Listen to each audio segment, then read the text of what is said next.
ঘুরছে না? এরা কি মনে করে যে আমরা কোনো খারাপ কাজ করছি, আমরা কোনো ফিতনার মধ্যে আছি?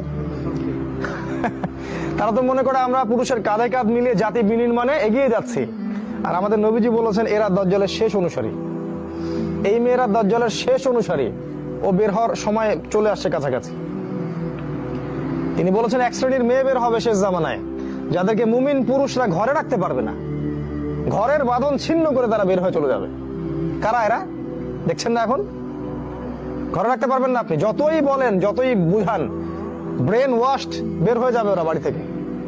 নবীজি বলেছেন এরা দাজ্জালের শেষ লাস্ট ফলোয়ার।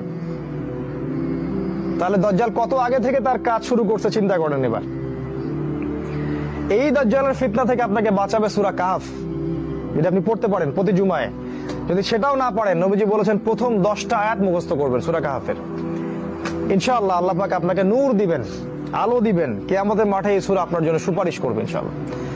সূরা ফালাক, সূরা নাস, সূরা ইখলাস, ছোট ছোট সূরা।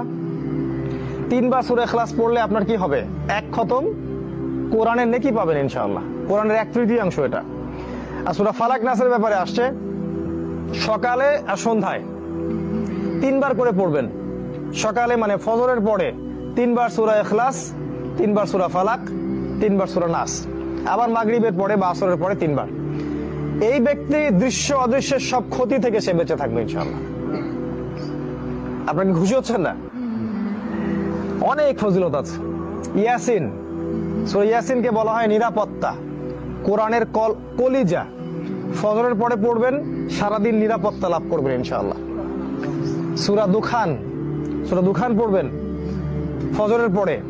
হামিম, সূরা দুখান এই জন্য ইম্পর্টেন্ট যে শেষ জামানার একটা নিদর্শন হচ্ছে অচিরেই এই পৃথিবীর একটা বড় অংশ ধোঁয়া দিয়ে ছেয়ে যাবে, ধোঁয়া দিয়ে।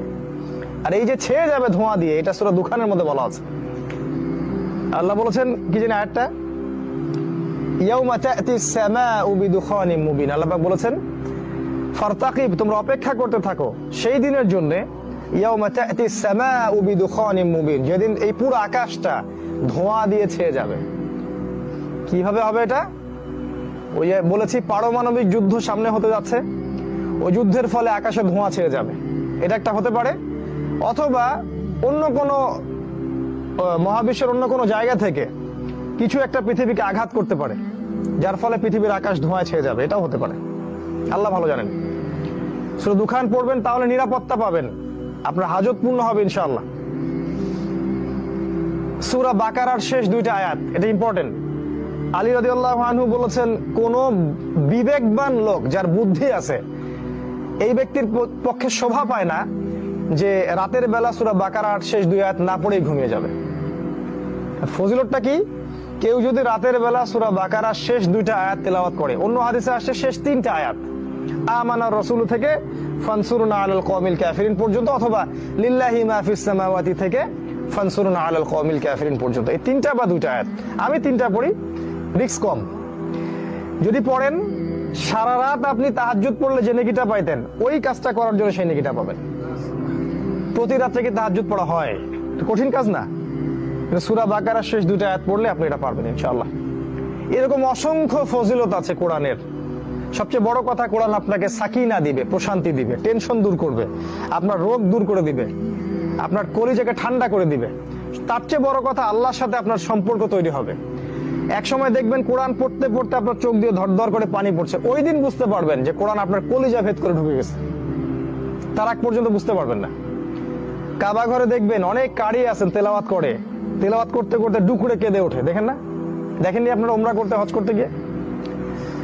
মদিনায় দেখবেন অনেক আলেম, অনেক কারি ছিলেন, ওদের অনেক আলেম এখন অবশ্য জেলেও আছে, ইসলামী রাষ্ট্র বলে কথা, তাই না? তো দেখবেন আলেমদের চোখ দিয়ে দরদর করে পানি পড়ছে, কোরআন তেলাওয়াত করছে, পানি পড়ছে।